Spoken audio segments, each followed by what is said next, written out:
we're going to have three songs today, and I will soon be joined by the chorus. I'll give you a little bit of context for these three songs that we're singing today and how they connect to the wonderful theme that Angeline Butler will be speaking of shortly. So one song is called Sing Through My Voice. It is a mantra about the power of expression, specifically musical expression. I think it speaks to the larger theme of the importance of letting the way be open, letting the path of your destiny come through your expression. There's another song called Rise, which is about the power of intention. The intention that you wake up with, the intention that carries you through the day. And the last song is an iconic South African unity freedom anthem called Shosholoza, which for anyone here is familiar with the apartheid, the anti-apartheid movement of South Africa, that became sort of the anthem to represent that. And to this day, it's a song of unity that's sung at all the sporting events and that kind of thing. So a lot of parallels with the civil rights movement here in the United States. So I think, without further ado, could you give me an E as the chorus comes up?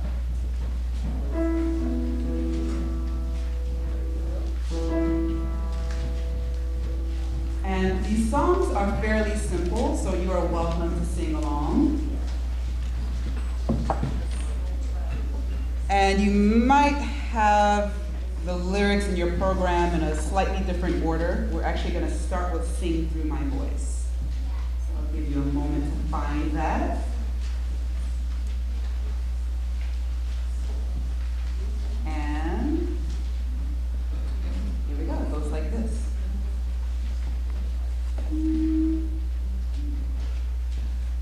Sing through my voice, play through my hands, let the way be open.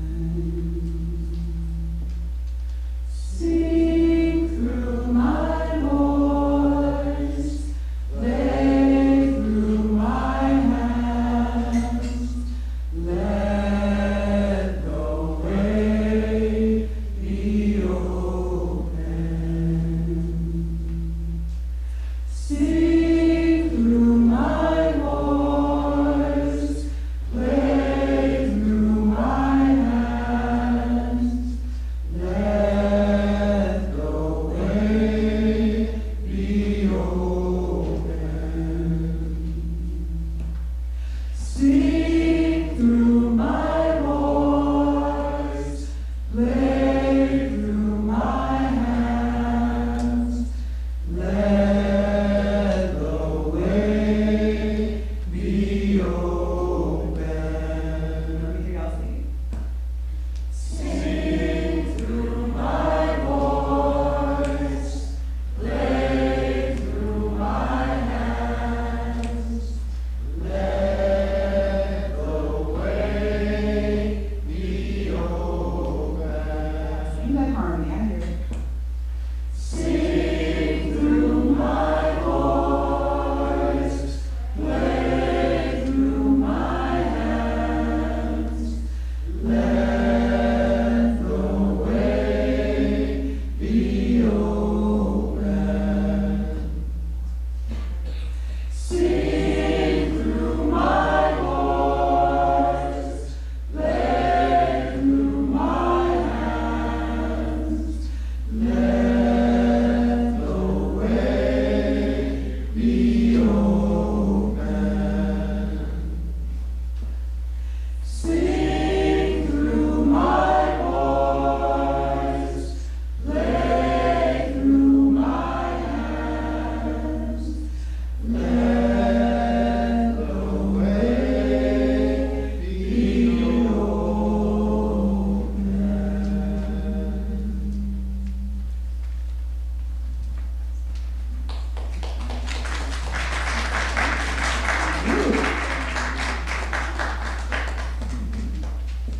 So this next song is about intention.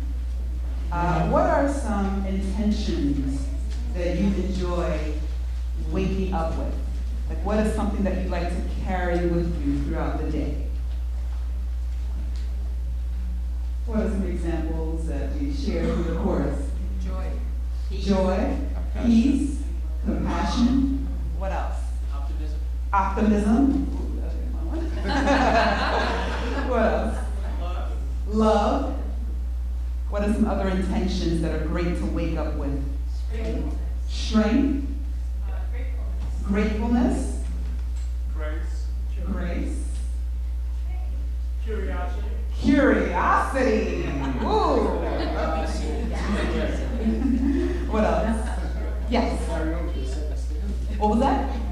Energy. I like that. Energy.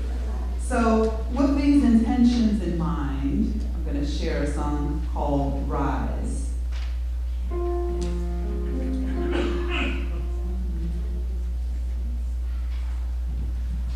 Rise, rise, rise with love in the morning. Rise, rise with love. Say with love for a while. Rise, rise, rise with love in the morning. Rise, rise with love. Let's wake up with some even more love.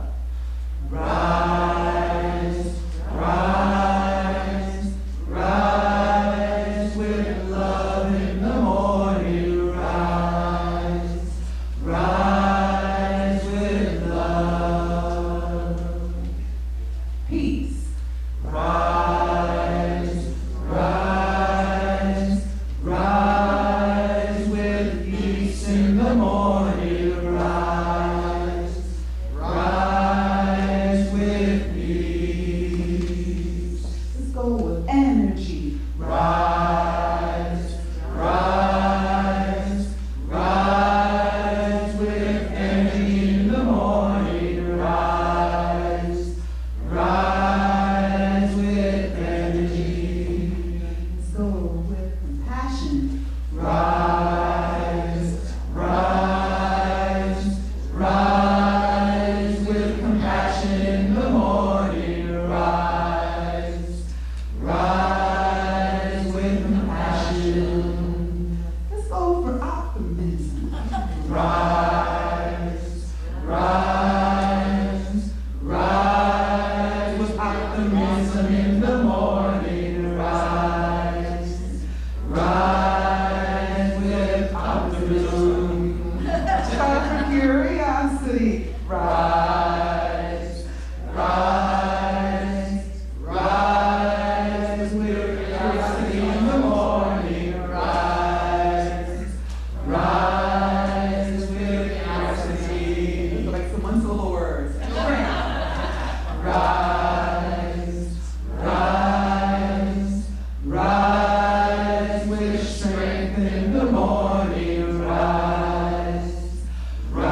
We got a live one this morning. And so this last song, Shosholosa, this one's a little more involved. So you can sing along to the extent that you feel comfortable. The translation, give a little bit of context. So it says, go forward, shoo shoo, shosho, is the Zulu equivalent of shoo shoo, the train, the choo-choo train. Go forward from those mountains, the steam train to South Africa. You are running away from those mountains, the steam train to South Africa. So it originally started with, it was a mining song. It was done to like the rhythm of mining, as you're digging through the earth, right? And it became a metaphor for freedom, because freedom represents forward movement, like the movement of a train. Yeah? So.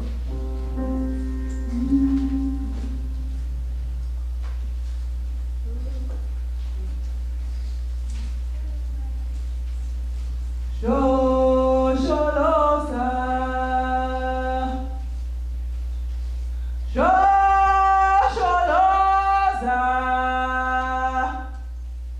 kule zumtaba simela, when we are balega, kule zumtaba simela.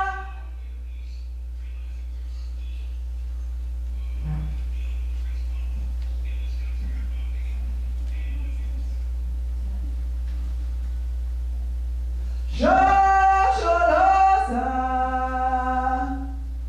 kule zumtaba simela, when you yabaleka, kule zumtaba simela.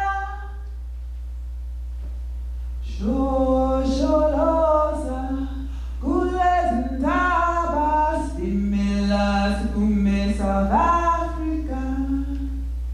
When we are balega, kule zintaba simela, sikume South Africa.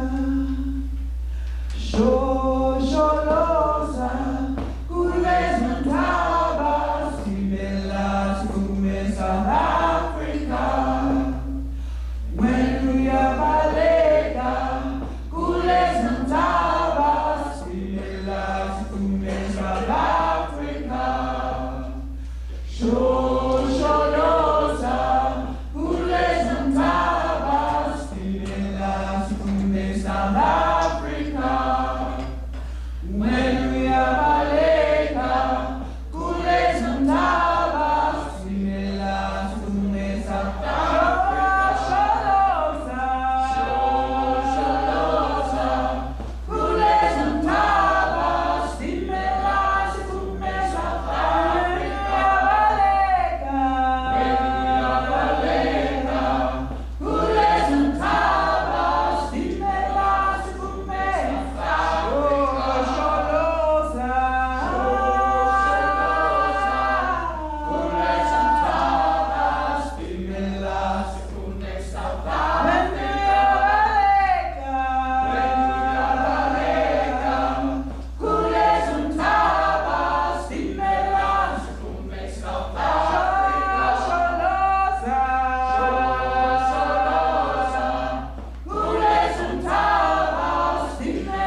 platform is Reflections on a Nonviolent Movement with Angeline Butler.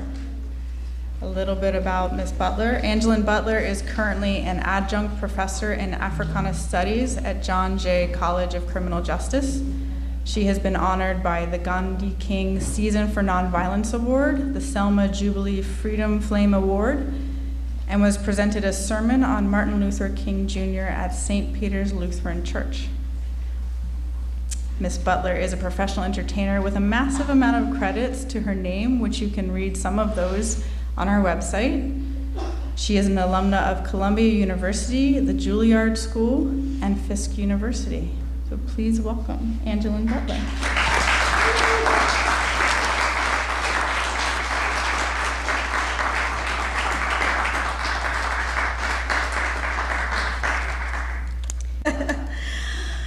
I see some special faces in the audience this morning, to my surprise. Gandhi King Season for Nonviolence coordinator and founder. And this is a marvelous man.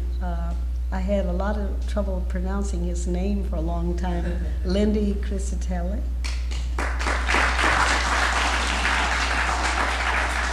And next to him is a very special person that I knew before I knew anyone here, Jason Hanlon Devlin. Why is that important? Because there was an organization in Brooklyn called the American Civil Rights Education Services, and they were working in the after-school hours with young people in Brooklyn, keeping them off the street, getting them into college, getting scholarships and this kind of thing. And I was a part of that. And that was part of the reason that Lindy Crisitelli, who was a part of that, honored me some 13 years later for the Gandhi. So Jason, please stand for one moment. He is the son of Sean Devlin, who was the founder of Acres.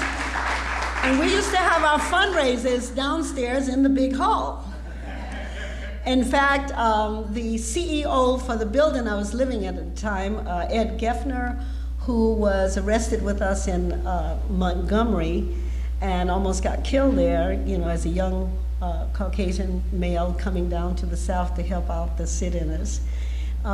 Ed Geffner was the CEO, and it's funny, I invited him to that concert we had downstairs 13 years ago, and I didn't tell him the price. And when he came to the door, he found out he needed to have $100, which he didn't have on him that night. But the money was for the American Civil Rights Education Services, so he didn't come in. All he had to do was actually ask for me or Matt Jones at that time, the guitar player and civil rights activist. But I thought that was cute. I'm here today because Carol Van Dusen heard me, well, she was at the Gandhi King last year, but she heard me speaking at John Jay for the 400th year, Juneteenth. I have also been honored by the faculty last year for the Malcolm King breakfast at John Jay. So it seems I must be getting up in age because everybody is somehow trying to make me a special occasion, okay? Anyway, I'm 78, and it's 63 years since I began this journey. And I was born in South Carolina to my adopted parents, Reverend and Mrs. Isaac Bartley Butler. They adopted me at 12 days old, and my biological parents were college students. And my mother was pregnant at 17 at the Barbara Scotia College, and my father at that time was the quarterback for Johnson C. Smith football team. And they made love up against a tree. She said he barely put it in, and then there was me. Her first love. The Butlers adopted me after they were contacted by her parents, and they promised to educate to love and to cherish me. And 10 months later, Mrs. Emma Butler had her first child, Mary, and 4 other girls after that. So they never did get a boy. But Reverend and Mrs. Butler were both principals of schools. They began as teachers in one-room schools. That was the tradition. And they were preachers, teachers, and farmers. And the model at that time in the South was Booker T. Washington, as opposed to the northern model, W.E.B. Du Bois. It's quite a different story. I grew up walking in the woods, climbing trees, feeding the animals, picking cotton, picking the plum bushes along the road, and sometimes there was a little green snake over there, and fishing in streams and playing with my neighboring little Caucasian friends. We were always together as children. But when we went to school, we noticed that our little friends went to a different school, they went to a different church, and somehow during that days and on Sundays we were separated, but the other times we were always together. Now, my parents taught us to love ourselves and to respect other people. Our school, the Crossroads Schools, was a place where parents had a major voice in the behavior of the children, where parents insisted on our good behavior and our hard work in the classroom. And if a child displayed anything else, the principal had the ability to discipline that child, and that child would receive a second disciplining from his or her parents when they arrived at home that day. Now let me give you a bit of African American history. South Carolina, after the Stono Rebellion, passed the Negro Act of 1740, prohibiting the education of slaves with no limitations on reading and drawing, and in 1835 passed a law outlawing the teaching of slaves to learn to read and write. So for years, segregation, violence to, and the lynchings of people of African American descent and literacy were major problems. Attorney Thurgood Marshall's legal team fought in the Supreme Court and won the Brown versus Board of Education and in 1954. And Miss Rosa Parks, E.D. Nixon, and Dr. Martin Luther King, they walked 318 days in Montgomery. Septima Poinsett Clark, whom I discovered this morning in the room while I was waiting, nobody knew who she was. Of all the civil rights icons, she is the person most responsible for the Voting Rights Act today. Septima Poinsett Clark founded the citizenship schools. And in her first school in Johns Island, she had 11 pupils. She and Esau Jenkins from Charleston. Only 2 of those black people could read and write their names. And they went from 11 people in a storefront to over 2,000 teachers and 2,000 schools in the South, with the support of the Highlander Folk School in Monteagle, Tennessee. How many people know about that? Highlander Folk School, only 1 person, 2 people for it? Well, Highlander was the place where all the labor movements got together on retreats and tried to figure out what they needed to do. It's a place that was a regular hangout for Pete Seeger and people in the Montgomery movement, people in Mississippi movement, all over. They would come to Highlander after going to jail or after organizing. They would be there in Monteagle, Tennessee, 500 acres, and they would just get together in a room like this with no format, and they would independently begin to discuss what they were doing in their communities. And when they left that weekend, they kind of knew what they were going to do the next 6 months. Now, Septima Poinsett Clark became director of education at the Highlander School. And this is after she was thrown out of the Calhoun schools, county schools in Charleston, South Carolina, for admitting membership in the NAACP in the 50s. She and 40 other teachers. She worked 1 year at Denmark in the technical school because she could never get a job again in South Carolina. And then Miles Horton invited her to be the director of education at Highlander. Now, I went to Highlander one weekend in 1958. And in one weekend, I met Thurgood Marshall, Rosa Parks, Edie Nixon, Ella Baker, Septima Poinsett Clark, Miles Horton, the founder of Ann Braden from COFO. You know, I met all of these great people who had been putting their lives on the line in one room. And I was a student who had literally no consciousness of civil rights. But here they were. Everybody was there except Martin Luther King that weekend. He later went to Highlander. And they were talking about what they were doing in their different communities, and we as a group of students were really listening to what they were saying. It kind of opened our mind to looking around to see what maybe we could do. So,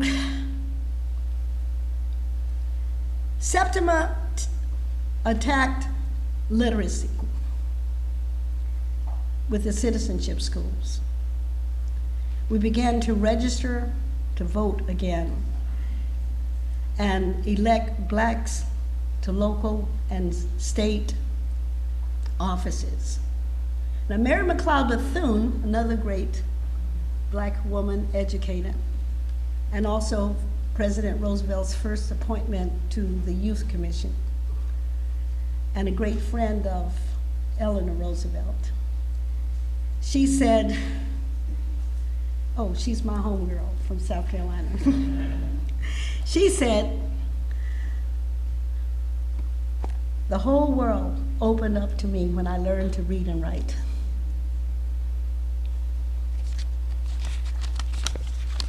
Just reflect on that for a minute. The generations of black people who were slaves. And now we were past Reconstruction and we still had this literacy problem. Adults who could not read and write. So 1960 was a pivotal year in the history of our country. It was just 6 years after Brown versus Board of Education, with the team of Thurgood Marshall, John Hope Franklin, Dr. Stephen J. Wright, president of Fisk, attorney Wendy Vitter, attorney Jack Greenberg, I know you've all heard of him, and others on that NAACP team. 1960 was 5 years after the lynching of the 14-year-old teenager Emmett Till in Mississippi, August 28, 1955. 1960 was 4 years after Montgomery.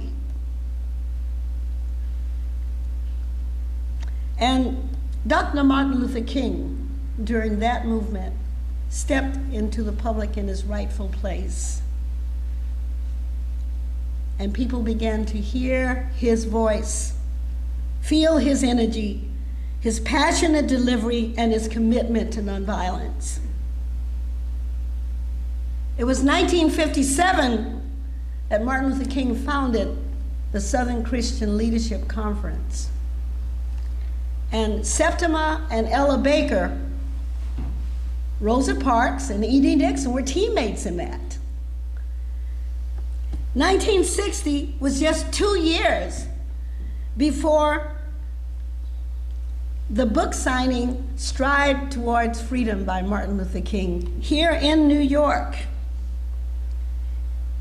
where a black woman went up to him and said, "I've been waiting for years to meet you." And she stabbed him with a letter opener. And it came close to his heart. And he said, if he had sneezed after the stabbing, he would not have been around for the 1960 students from all over the South who began the sit-ins in the lunch counters. I first met Martin Luther King in 1958 when President Stephen J. Wright invited him to Fisk University, where I was a student.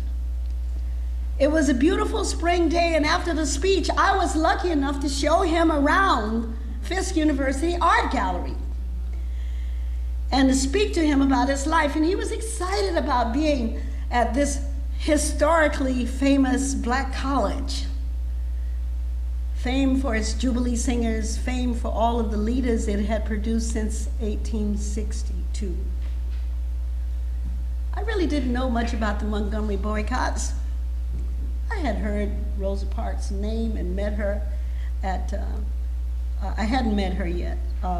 I'd heard her name, but I didn't understand basically what the boycotts were and what they really accomplished. He filled me in.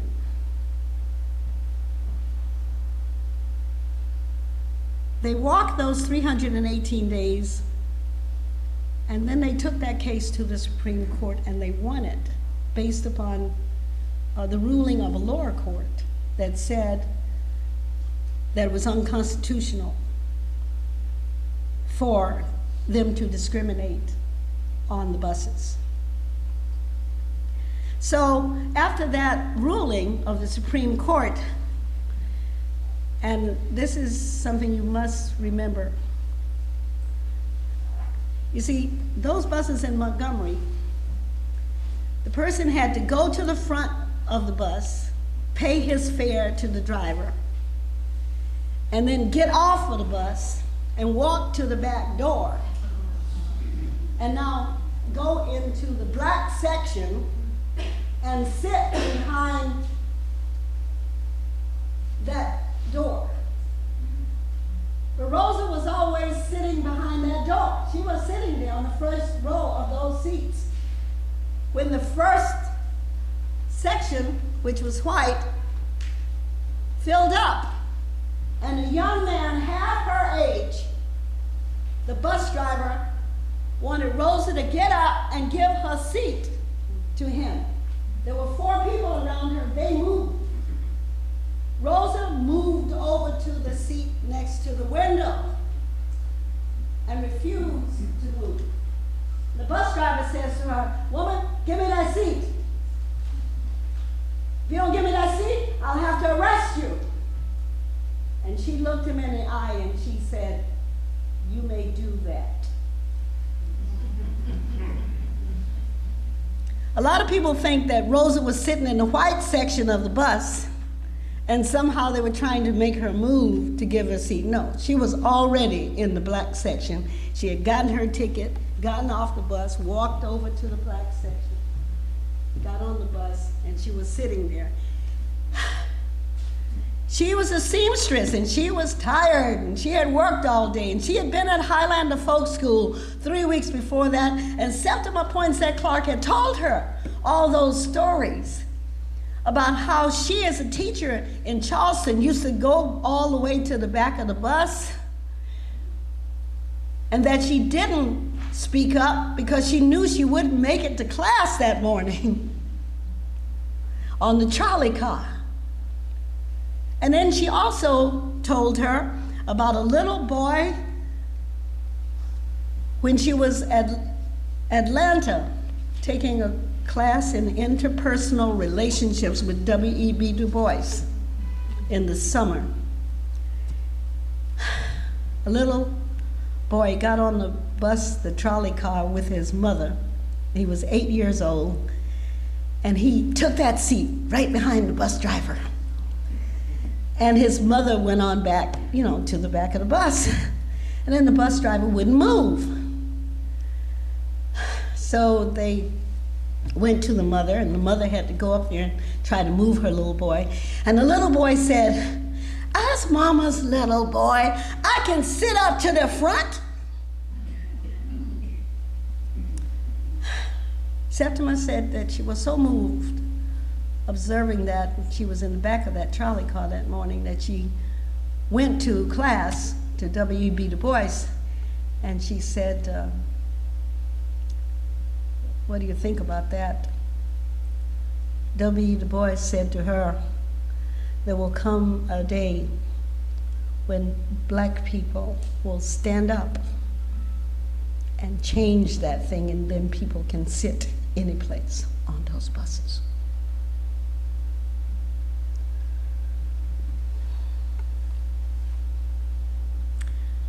Since my childhood, my parents had always driven us everywhere.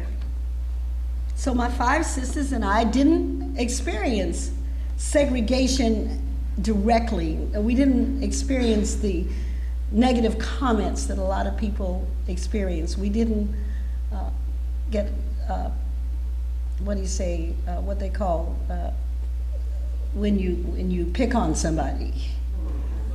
Yeah, we didn't have that experience. We were protected from all of that because every place we went, we were in their car. My father was driving, my mother was in that car.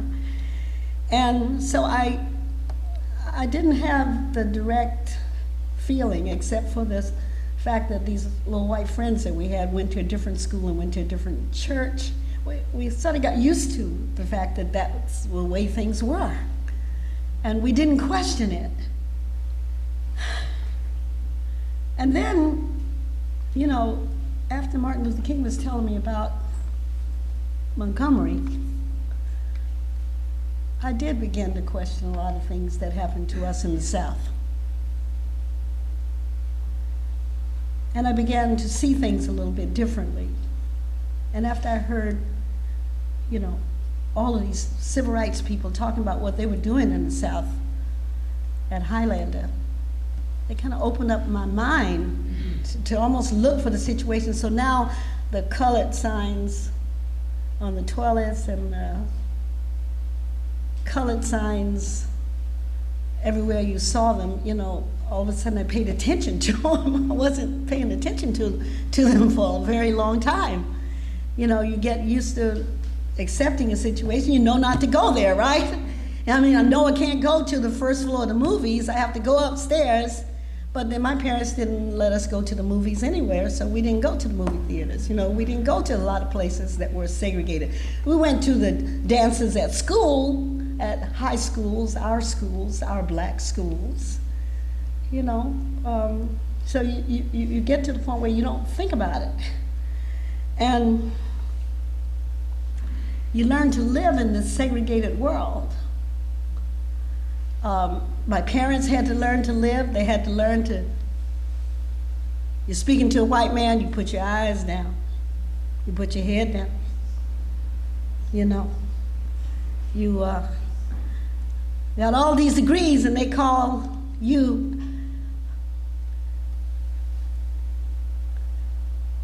Esau. They don't never call you mister.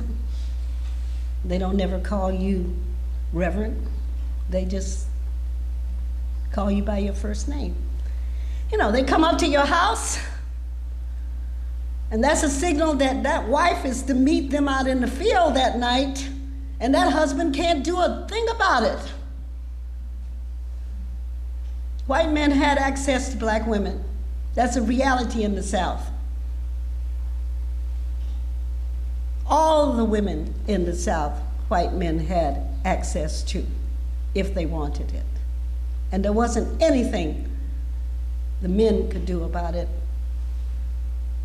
except bow their head and never mention it.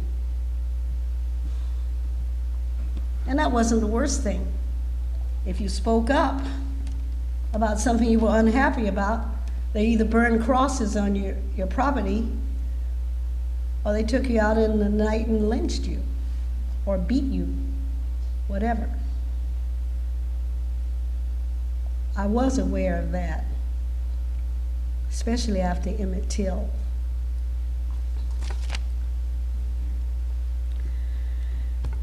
So in 1960, I was attending a group called the Nashville Friends. Dr. Nelson and Marion Fuson, he was a physicist at Fisk, and students used to meet at his house every Friday night, black and white students, and some of the students from American Baptist Theological Seminary would come over. That would be John Lewis, Bernard Lafayette, and James Bevel would come over. And we would have these discussions on where we were, what we wanted to do in our lives, what we wanted to see, and what were our real opportunities. What were the problems in the South? And it's through the Fusons that we got a chance to go to the Highlander School to meet Rosa Parks and all those wonderful people, Septima Poinsett Clark. The next thing they were telling us about were the nonviolent workshops. And these were being conducted down at the First Baptist Church, and they were part of SCLC, Martin Luther King's organization, Nashville Christian Leadership Conference, and they were run by Reverend Kelly Miller Smith at the First Baptist Church downtown Nashville. So students began to go down there, and at first it was workshops that were really servicing a lot of ministers and people in the community, adults. And then they moved it closer to campus so more students could participate. And so they put it in the Clark Memorial Church, which was just 1 block away from Fisk, and then not so far from Tennessee State, A&I, because they had the most black students there. And the Meharry Medical School was next door to Fisk, and then of course the American Baptist Theological Seminary was just up the road. And so from this move, we now became, over a period of time, in late 1959, the Nashville Student Nonviolent Central Committee. And our first major arrest was February 27th, 1960.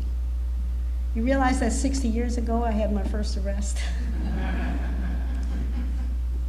The first charge, we were sitting at lunch counters, and of course, my group that morning was McClellan's, and it's a very famous scene where the white student is pulled off the counter and he's beaten that morning. That's Paul LaPrade. That's my group that morning, and John Lewis was in my group that morning.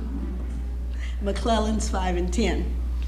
And then, of course, across the street we had Walgreens, we had Cress's up the street, we had also the Harvey's department store, which is where Diane Nash and her group were.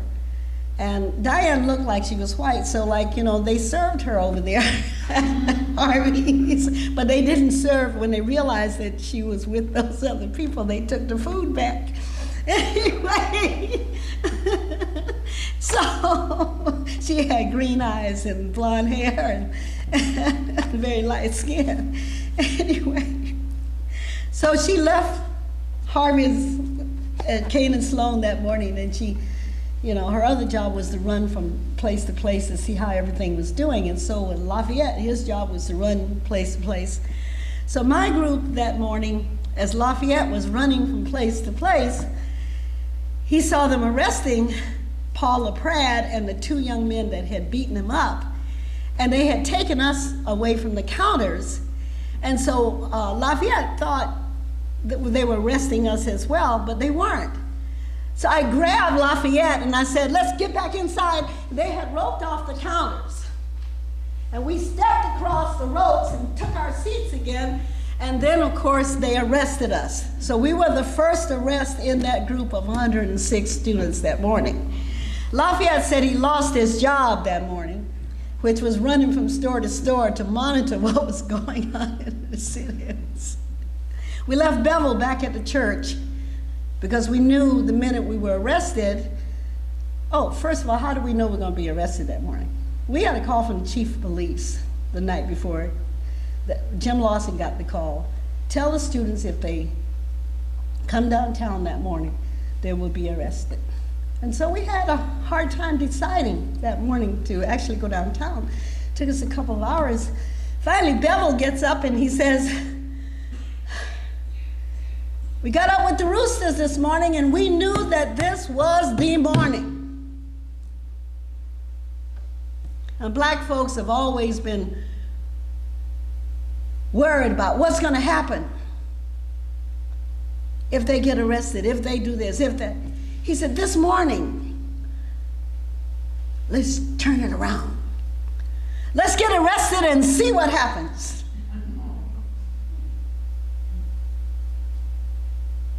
And based upon that, we took another vote, which we never did on the Central Committee because everything was consensual.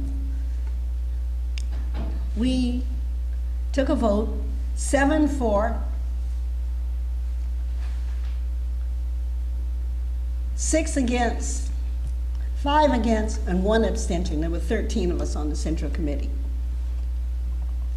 We went upstairs that morning, and this was our 3rd major sit-in. And on the last 2, February 1st, February 13th, we had 350 students easily, sitting every place they could in Nashville.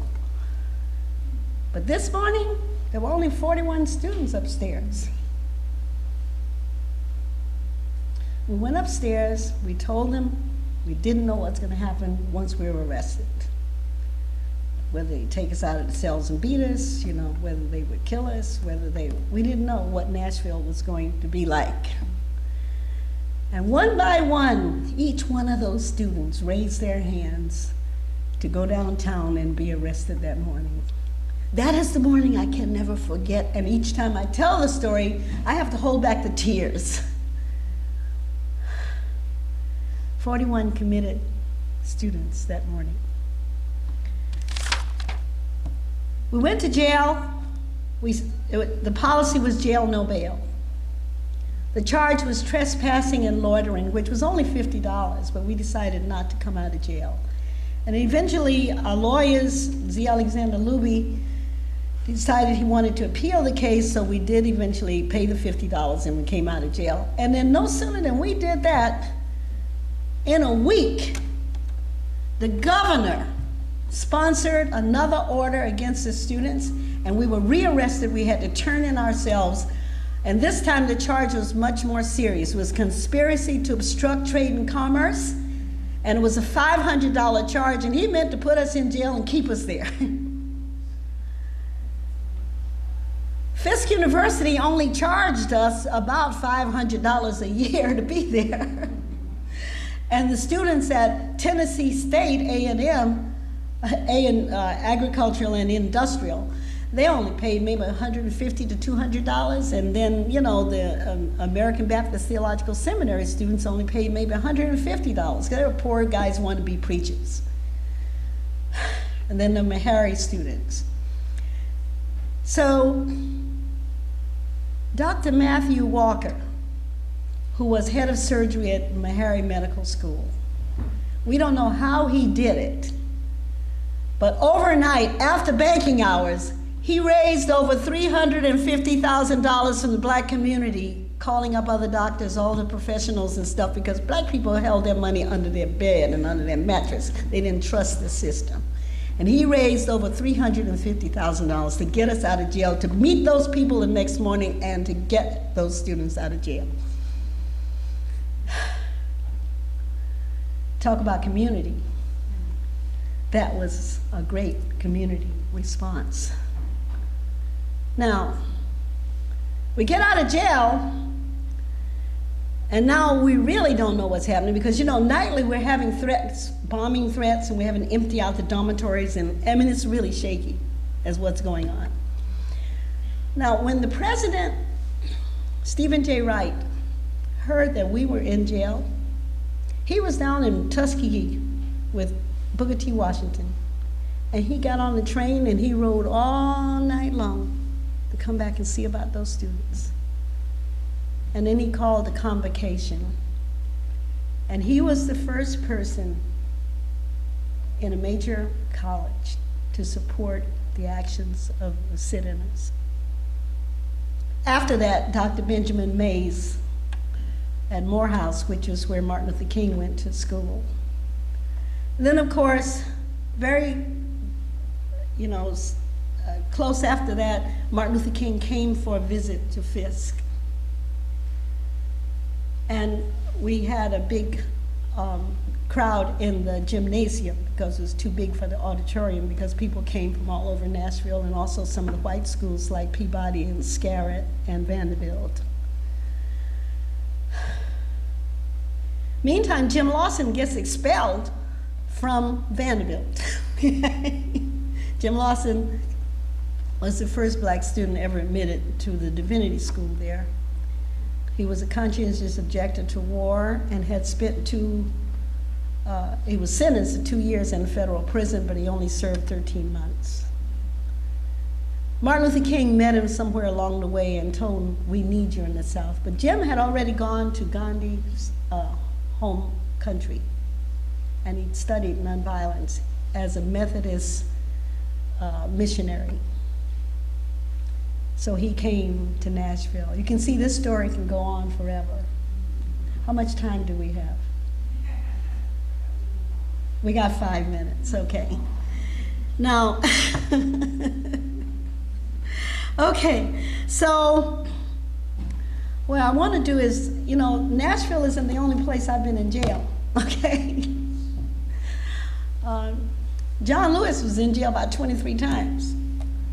James Bevel was in jail about 30 times, okay? And Bevel was the most powerful among us. I don't care how his life went down. He was the most powerful among the students because he could move the crowd. He could see what needed to be done. He was a great strategist, James Bevel, from American Baptist Theological Seminary. In that summer, we changed that thing in Nashville about 3 months' time because we used the economic boycott at Easter. We found out we had $60 million worth of buying power in the Nashville, Tennessee area, and we decided to do like Rosenthal did, apply the economic boycott of non-participation. And I tell you something, Nashville came to the negotiating table. First, they wanted to do a token kind of integration. That's typical in the South, one at a time. We said no when we started sitting in again, okay, and nobody was downtown. The place was a ghost town for about 3 months.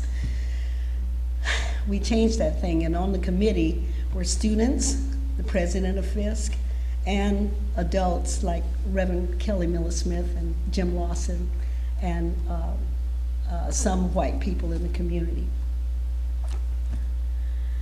And in the summertime, we had a first Race Relations Institute in Nashville, which was Dr. Wright, he put that together. And everybody attended that. I mean, just from all the different schools, everybody was allowed, we did that for 6 weeks. And then Congress on Racial Equality sponsored a summer institute, and they wanted each city to send leaders from the city. So Bernard Lafayette, John Lewis, and myself represented Nashville to the Core Summer Institute. And we weren't there for a week until we were in jail again. Okay, this time for sitting in at the new Shell City cafeteria, which was a new shopping complex in Miami. And that's the reason we went down there, is to desegregate Miami, okay? I mean, we knew about Miami Beach, and a lot of that was already desegregated, but Miami, die hard, okay? So we, 13 of us got arrested, and the charge was ejection of undesirable guest. This was a mandatory state statute that demanded 6 months in jail.